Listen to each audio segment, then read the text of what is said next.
Hello everyone, আমার YouTube চ্যানেলে তোমাদের সবাইকে স্বাগত জানাই। আশা করি তোমরা সবাই সুস্থ আছো, ভালো আছো।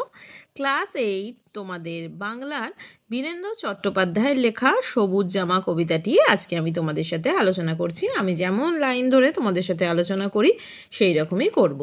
তো সবুজ জামা কবিতাটি বীরেন্দ্র চট্টোপাধ্যায়ের কাব্য উলু খড়ের কবিতা থেকে কিন্তু গৃহীত হয়েছে। তো দেখো কি আছে।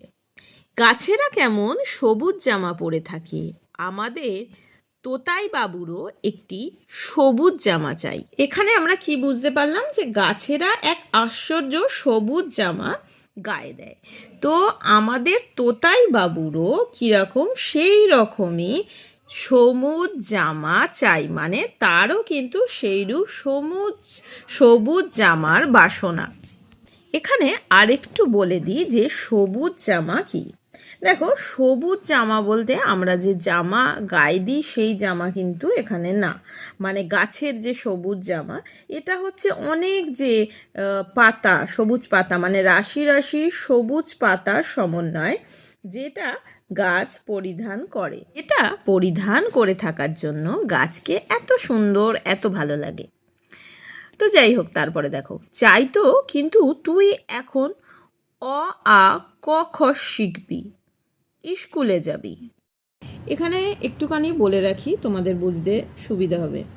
বীরেন্দ্র চট্টোপাধ্যায় তার সবুজ জামা কবিতায় শিশু তোতায়ের বৃক্ষময় হয়ে ওঠার মধ্য দিয়ে দূষণমুক্ত পৃথিবী গড়ে তোলা, অর্থাৎ আরও যে গাছ লাগানোর কথা কিন্তু তিনি বলেছেন।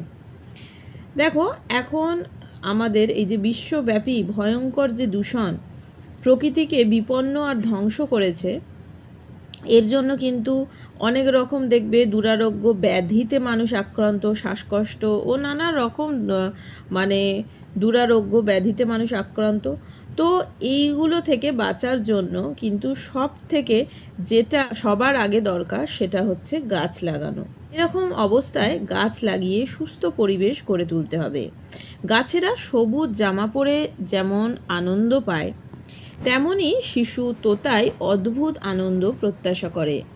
গাছেদের মতো সেও এক পায়ে দাঁড়িয়ে এক্কা দোক্কা খেলবে, স্কুলের গণ্ডিতে আবদ্ধ না থেকে গাছেদের মতো মুক্ত থাকবে। কবি বিশ্বাস করেন শিশুদের বন্ধনের মধ্যে না রেখে তারা প্রকৃতির সম্পদ। এইভাবে প্রকৃতির সঙ্গে একাত্ম করতে পারলে শিশুদের সার্বিক বিকাশ হবে। নেক্সট লাইন কি আছে চলো আমরা দেখে নিই। গাছেরা এক পায়ে দাঁড়িয়ে থাকে, তাদের জামা তুই গায়ে দিতে চাস কেন?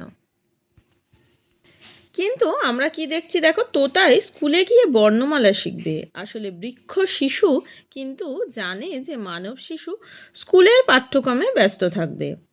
গাছগুলো এক পায়ে দাঁড়িয়ে থাকে সবুজ জামা পরে, তোতাই সেই সবুজ জামা কেন গায়ে দিয়ে থাকবে, তাই তো? তারপরে দেখো, তোতাই অ আ ক খ পড়বে না, স্কুলে যাবে না, আর এক পায়ে দাঁড়িয়ে থাকা তো খেলা। দাদু যেন কেমন চশমা ছাড়া চোখে দেখে না। মানে আমরা কি দেখছি, তোতায়ের এই যে সবুজ জামার প্রতি তীব্র আগ্রহ, মানে একটা সে আসক্তি অনুভব করছে। সে হঠাৎ করে বৃক্ষ হয়ে যেতে চায়, সে বর্ণমালা শিখতে চায় না, স্কুলে যাওয়ার প্রতিও তার কিন্তু কোনো সেরকম আগ্রহ নেই। গাছেদের মতো সে এক পায়ে দাঁড়িয়ে আনন্দের খেলায় মেতে উঠতে চায়। তার মনে হয় গাছেরা কেমন এক পায়ে দাঁড়িয়ে থাকে, একে অন্যের সঙ্গে খেলা করে, সেও কিন্তু সেই খেলায় মত্ত হতে চায়। তোতায়ের দাদু চশমা ছাড়া প্রকৃতির সবুজ দেখতে পায় না বলে শিশুর আক্ষেপের অবধি নেই। দাদু যে সবুজের সমারোহ দর্শন থেকে বঞ্চিত, এই ভেবে তোতাই বিষণ্ণ হয়। এই লাইনটা ভালো করে খেয়াল করো। দেখো, দাদু যেন কেমন চশমা ছাড়া চোখে দেখে না, যেন এটা কিন্তু একটা উপমাবাচক শব্দ। চোখের সামনে যা আসে তাই দেখা যায়, কিন্তু দাদু যে বয়সের কারণে চশমা ছাড়া দেখতে পায় না, এটা কিন্তু তোতাই জানে না। দাদুর এই না দেখতে পাওয়া ব্যাপারটা তোতাই কিন্তু মানতে পারে না। সেজন্য একটা আশঙ্কাসূচক, মানে সতর্কীকরণ, একটা আশঙ্কাসূচক শব্দটি কিন্তু এখানে ব্যবহার করা হয়েছে।